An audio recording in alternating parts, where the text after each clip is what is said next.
empresas en el extranjero. ¿Es legal? ¿No es legal? ¿Es recomendable? ¿Es posible? ¿Esto es algo para todos o esto es algo que hay que ver caso por caso? En definitiva, ¿es buena idea tener una empresa en el extranjero, por ejemplo, siendo nosotros residentes fiscales en España? ¿Eso es posible o no es posible? Bueno, lo primero sería ver si realmente hay un motivo económico válido para crear esa estructura en el extranjero. Puede tener mucho sentido si, por ejemplo, te estás planteando montar un negocio físico en Irlanda, pues lógicamente vas a montar una empresa en Irlanda, no vas a montar una SL española y vas a abrir un establecimiento permanente en Irlanda. Entonces, si es un negocio físico, pues tiene todo el sentido del mundo. Aquí nos metamos ya en un terreno que no está definido en la ley, que es el motivo económico válido. Esto desde el punto de vista de la normativa española. ¿Existe un motivo económico válido para que yo cree esa empresa y que ese motivo sea distinto de un ahorro fiscal? ¿Existe? Pues entonces todo será legal, no hay ningún problema. Pero ahora hay que ver si realmente esa empresa, a nivel fiscal, aunque sea constituida en otro estado, digamos Georgia, Bulgaria, Chipre, hay que ver si, aunque se haya constituido conforme a la normativa mercantil de ese país, si esa empresa realmente es residente fiscalmente en ese país o en España. Claro, porque aquí tenemos que tener en cuenta que la empresa será considerada residente fiscal en España, en este caso si la sede de dirección efectiva está en España. Es decir, podemos hacernos una empresa en Estonia, pero si yo la estoy dirigiendo desde España, para la agencia tributaria española tiene que pagar impuestos en España. Lo que se le olvida a mucha gente. Y aquí tenemos que sacar aquí a la palestra el gran mito que los pseudoasesores de TikTok están sacando cada 2x3, que es el de... Ya tuvimos el mito de que has comentado, ¿no? Que además pasaba mucho con la sociedad en Estonia, lo recomendaba Christoph Paine. Sí. Que te decía, sí. Ábrete una empresa en Estonia. De hecho, hay consultas vinculantes que hablan concretamente del ejemplo de la empresa en Estonia, donde ya te decía que si tú eras residente fiscal en España, por lo tanto estabas tomando las decisiones de la empresa, que esto es lo que se conoce como la sede de dirección efectiva, estaba en España, pues esa empresa era residente fiscal en España y le toca tributar por impuestos sobre sociedades en España y repercutir el IVA español como si fuera una SL normal y corriente. Exacto. Y también, bueno, tenemos también el caso cuando se da la creación de una empresa donde dos socios están viviendo en países diferentes. Y bueno, ahí no hay sede de dirección efectiva. Las fuerzas del bien y del mal se contraponen. Se neutralizan. Se neutralizan y entonces ese país donde está constituida la empresa no tiene sede de dirección efectiva en ningún otro país porque los socios pues la están dirigiendo desde puntos diferentes del planeta. Error. Error, porque ya hay comentarios de la OCDE en este punto de los convenios que viene a decir que la sede de dirección efectiva está solo en un sitio y es aquel desde donde se dirige la empresa, donde se administra, donde están los bienes, etc. Es decir, eso de tengo muchos socios y no está en ningún sitio la sede de dirección efectiva, no funciona en la práctica. Caballito blanco. En la práctica lo que va a ocurrir es que el país donde hemos creado la empresa es el que va a reclamar esa tributación y cuando exija los impuestos que correspondan a ese país, a alguien le va a tocar discutir eso y decirle no, es que la sede de dirección efectiva está en otro país. Entonces entraría lo que se llama un conflicto de doble residencia, en este caso de empresas.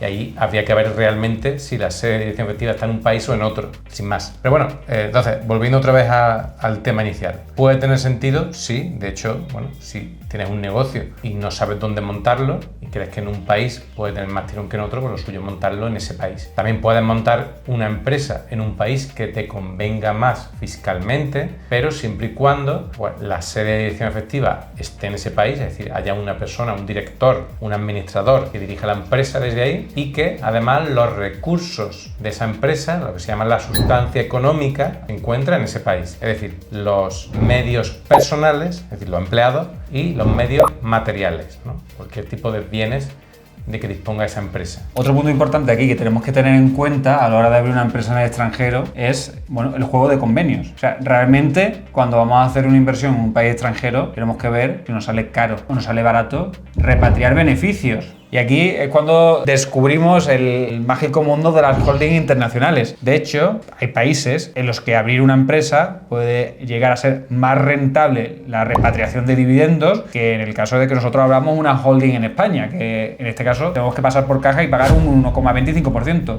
Hay países que esto es un cero. Claro, aquí hay dos temas que hay que tener en cuenta. De un lado es lo que se llama el withholding tax o la retención en origen, porque si usamos una holding que está en otro país, lo primero sería ver si nos van a aplicar retenciones cuando reparta esos dividendos. A veces hay países que no aplican retenciones, como el caso de Chipre, Emiratos Árabes, Reino Unido, Panamá, por ejemplo, no aplican retenciones de salida. Y en otros casos sí aplican, pero si jugamos bien el convenio de nuestra residencia fiscal, podemos reducir esas retenciones o incluso llegar a eliminarlas al 100%. Ese sería el primer punto para ver si va a ser eficiente ese envío de dividendos. El segundo punto sería ver si esa holding que hemos constituido paga impuestos cuando reciba de una filial los rendimientos. Porque, por ejemplo, ya sabemos que si constituimos una holding en España, va a tributar un 1,25% aquellos rendimientos que reciba.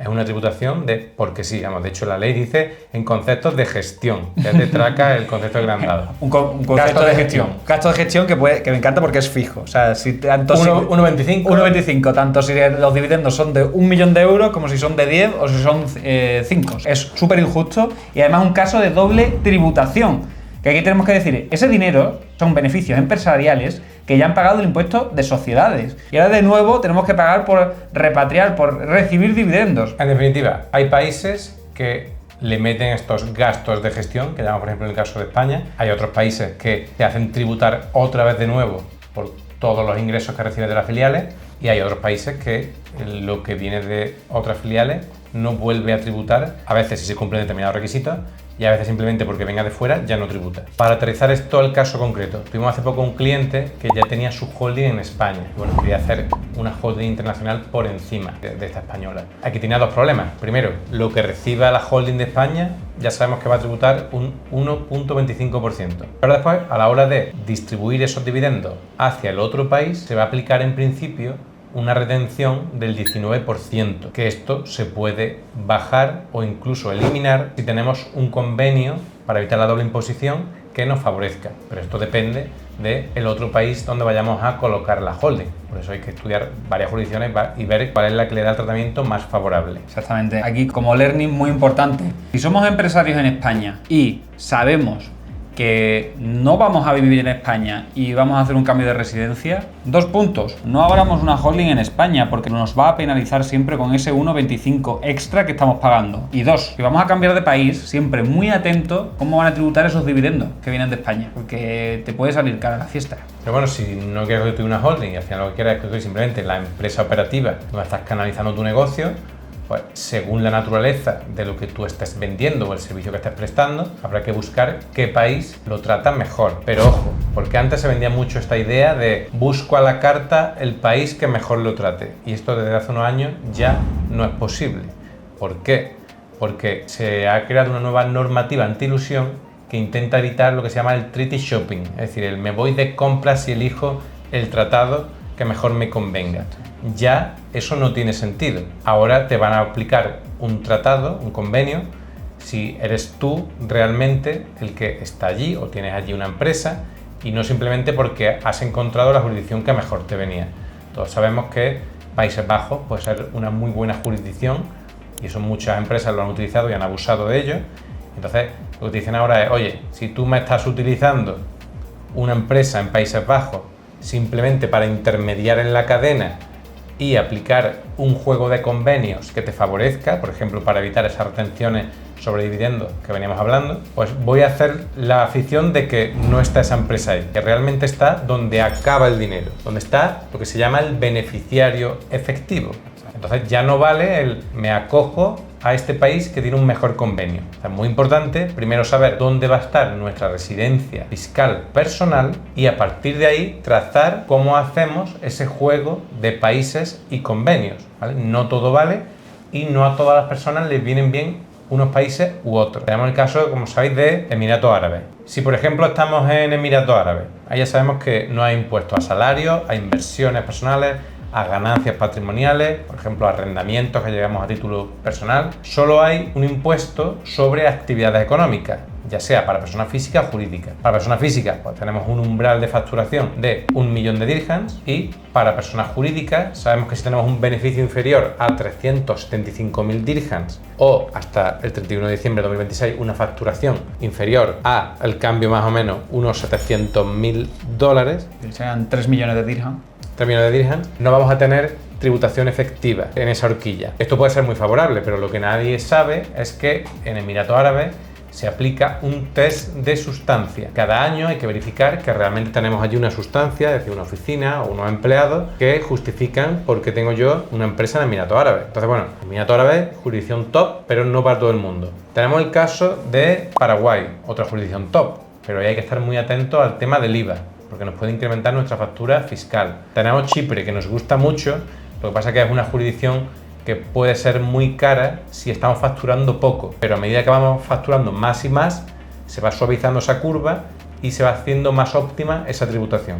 Si estamos en grandes números, Chipre puede ser el lugar. Tenemos Panamá, por ejemplo, que puede ser muy ventajosa, sobre todo porque uno de los países donde la territorialidad es más pura y además gozamos ahí de innumerables zonas especiales. Ojo, que si estamos en estas zonas especiales no podemos aprovechar el convenio. Es decir, no os quedéis como residentes fiscales en España y constituyáis una sociedad en Panamá. Para eso mejor ser residentes fiscales en Panamá e iros a una zona especial. Si estáis, por ejemplo, emprendiendo, estáis empezando, pues una opción que puede ser favorable es Indonesia. Tenemos 3 años que podemos utilizar ese 0,5% de impuestos. Pero ojo, porque después, si no sois residentes fiscales de Indonesia, puede veniros una retención grande, con lo cual ya no ha servido para nada ese 0,5%. Ojo, siempre que no superéis ciertos umbrales. Es decir, claro, hay que ver caso por caso, ¿no? Para ver dónde podéis entrar mejor. Georgia también la vemos una jurisdicción muy atractiva, tiene fiscalidad territorial y además permite declarar aquellas rentas que vienen de fuera, con lo cual nos evita problemas a nivel bancario. Es una opción muy favorable. Hay otros países, por ejemplo, que siguen el esquema de Estonia. ¿Cuál es el esquema de Estonia? Bueno, tiene un impuesto a sociedades que, no siendo especialmente bajo, la virtud reside en que solo se tributa cuando se distribuyen dividendos a los socios, con lo cual si no se distribuyen en 5 años, pues no va a tributar en esos 5 años. Tenemos muchas zonas especiales que podemos tener tipos reducidos del 4%, creando empleo. Algo, por ejemplo, que tenemos en Canarias. Las posibilidades son infinitas, así que lo importante es adaptarnos a cada caso concreto, porque al final la fiscalidad internacional es un traje a medida. Si te ha gustado este vídeo, dale a like, suscríbete y, por supuesto, si quieres optimizar tu fiscalidad, cambiar de residencia y proteger tu patrimonio, no dudes en contactarnos en el enlace de la descripción. Un saludo.